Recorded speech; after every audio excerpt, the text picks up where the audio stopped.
vachement de vent là, quand ça arrive le plein sud là, j'ai dit faire une barrière de 6 mètres sur des gonds, ça va se faire arracher. En faire deux, c'est toujours jamais hyper commode. Hein. La faire ouvrir sur un portail, on va couper le portail, ça va faire des glaces. Donc j'ai dit, alors dans l'idée c'était de faire un panneau sur rail. Mais le panneau sur rail, des fois quand il monte sur 6 mètres là, quand il se met un peu en travers, crac, il se coince, il se... Alors j'ai dit, putain, il faut faire un pivot. Et un pivot, je savais dès le départ qu'il y avait un truc qui m'était imposé, c'était la largeur du poteau.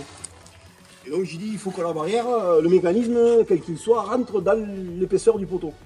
Et alors le gros problème d'un panneau de 6 mètres comme ça, c'est qu'il a tendance à se voiler. Quand je l'ai fait, le panneau là, quand je l'ai plié,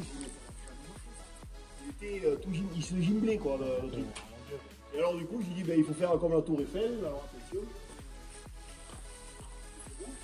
Comme la tour Eiffel, il faut faire les renforts.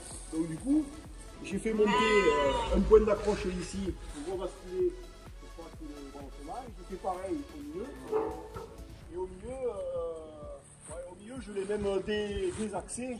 Je suis allé chercher les points de pivot là. Vous voyez, ils sont pas plats, ils remontent un peu. Donc du coup, avec des jantes, avec des masses qu'il y avait à l'intérieur des jantes de vieux tracteurs là, j'ai fait un contrepoids.